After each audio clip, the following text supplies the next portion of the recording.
بسم اللہ الرحمن الرحیم۔ اعوذ باللہ من الشیطان الرجیم، بسم اللہ الرحمن الرحیم، نحمدہ ونصلی ونسلم علی رسولہ الکریم، اما بعد فاعوذ باللہ من الشیطان الرجیم، بسم اللہ الرحمن الرحیم۔ قال رسول اللہ صلی اللہ علیہ وآلہ وسلم، الدنیا سجن المؤمن و جنت الکافر۔ رسول کریم صلی اللہ علیہ وآلہ وسلم کا ارشاد ہے، آپ صلی اللہ علیہ وآلہ وسلم کی حدیث کا ایک مفہوم ہے کہ یہ دنیا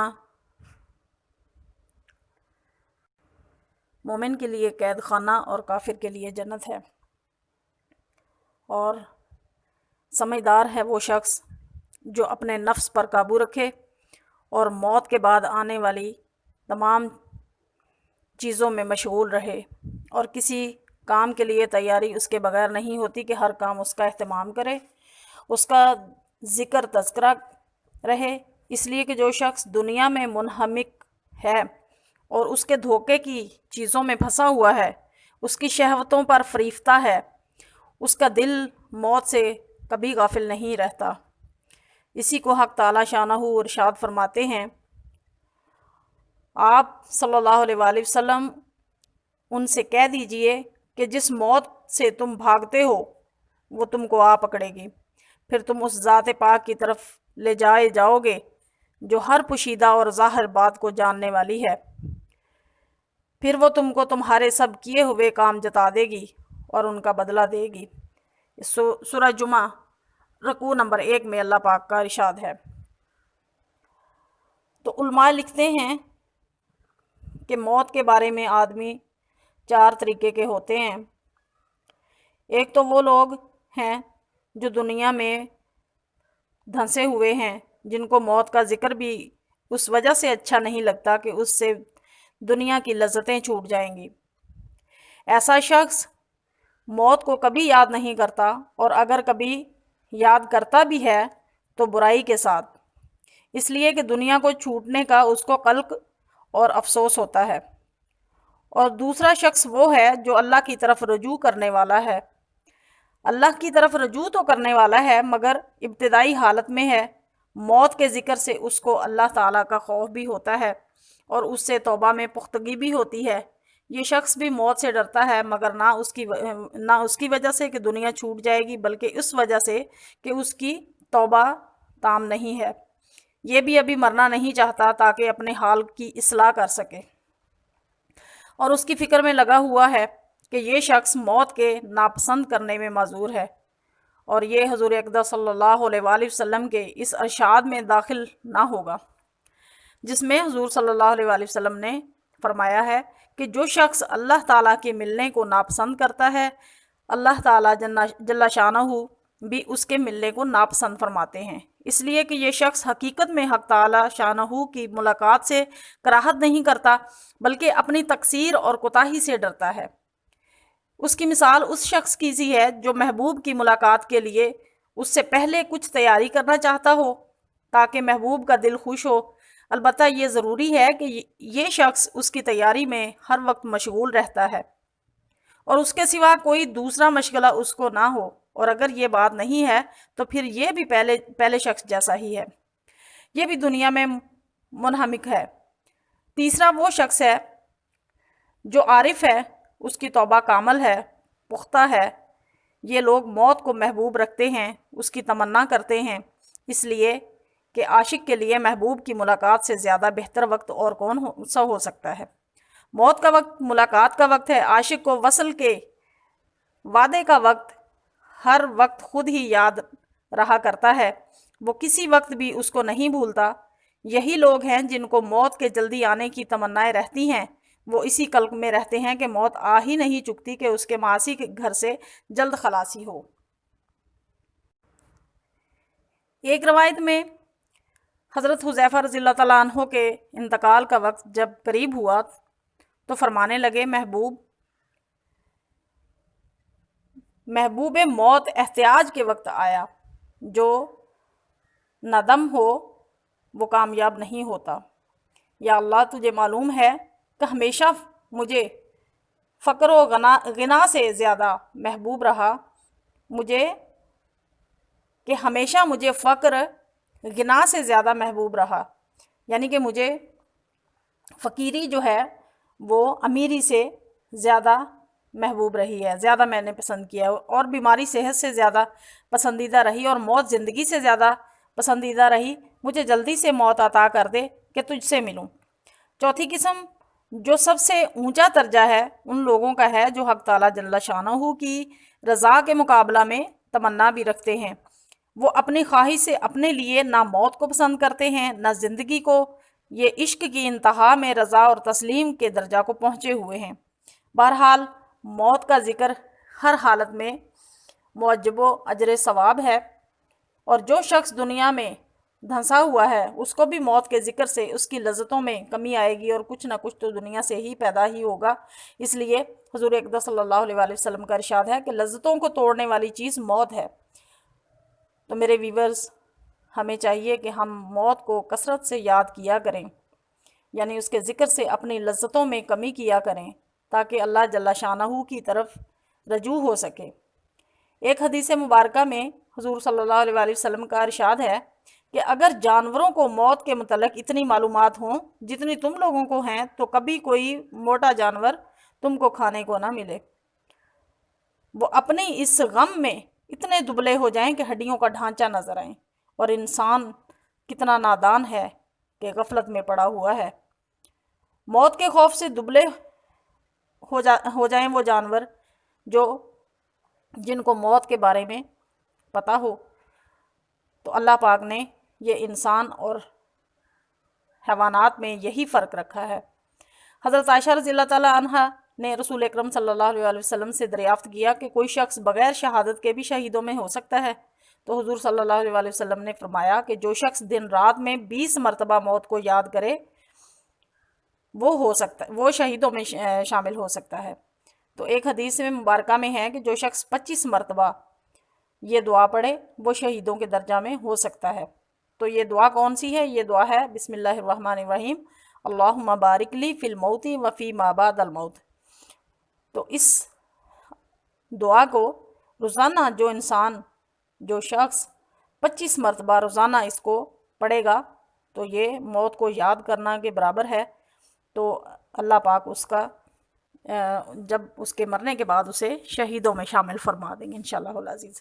اور ان سب فضیلتوں کا سبب یہی ہے کہ موت کا کثرت سے یاد کرنا اس دھوکہ کے گھر سے بے رغبتی پیدا کرنا اور آخرت کے لیے تیاری پر آمادہ کرنا، اور موت پر غفلت دنیا کی شہوتوں اور لذتوں سے انہماک پیدا کرتی ہے۔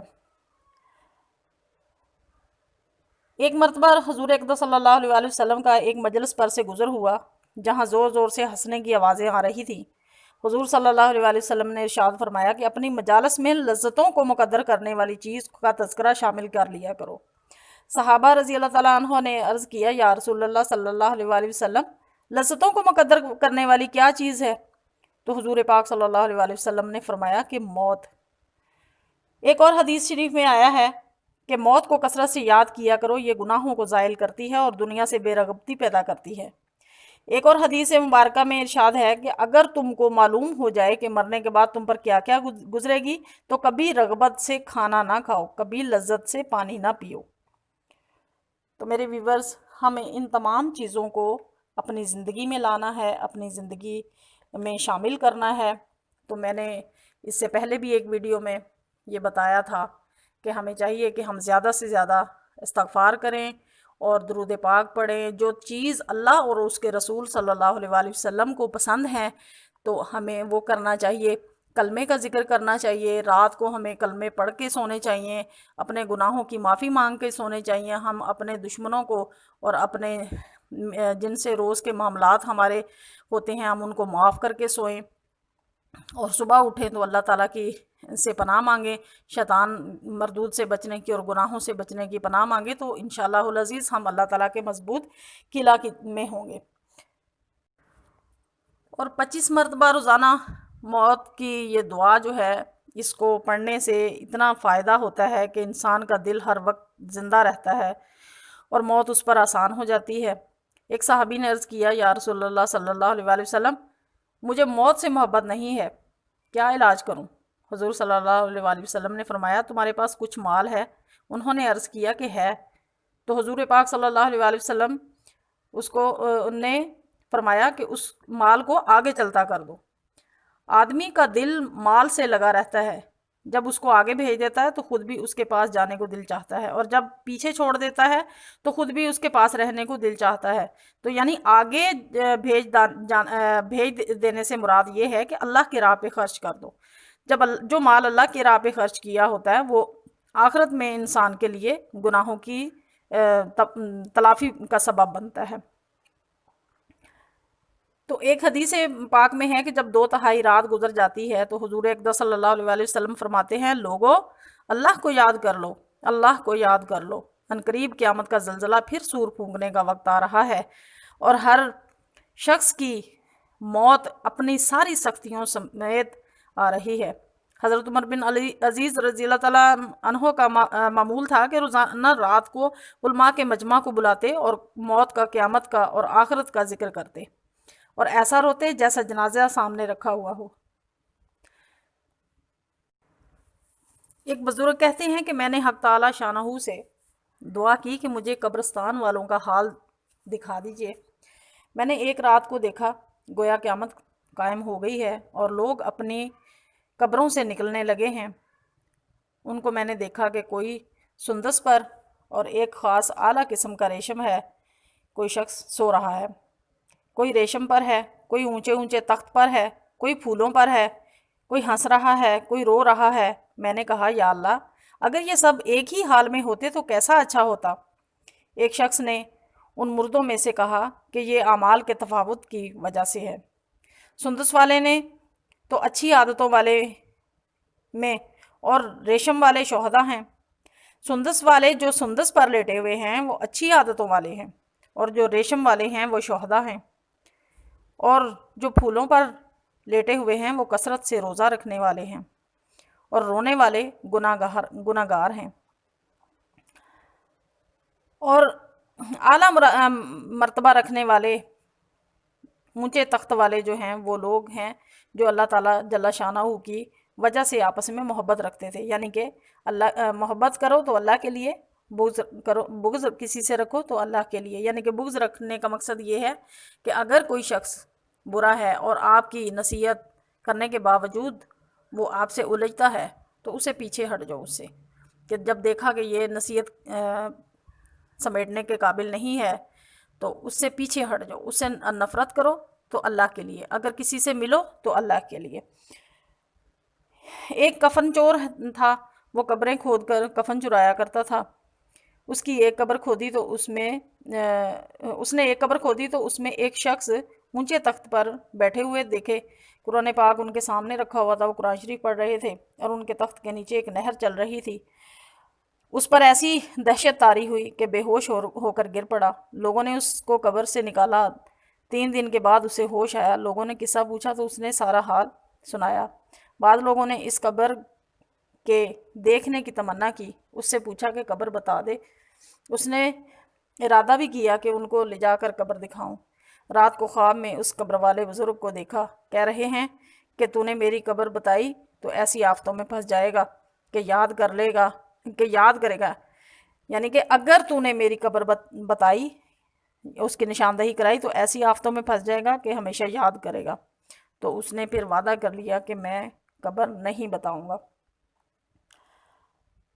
تو ایک روایت میں ہے کہ رسول اللہ صلی اللہ علیہ وآلہ وسلم نے ارشاد فرمایا کہ جب کافر جواب دیتا ہے کہ ہائے ہائے مجھے پتہ نہیں، تو آسمان سے منادی آواز دیتا ہے کہ اس نے جھوٹ کہا، اس کے نیچے آگ بچھا دو اور اسے آگ کا پہناوا پہنا دو اور اس کے لیے دوزخ کا ایک دروازہ کھول دو۔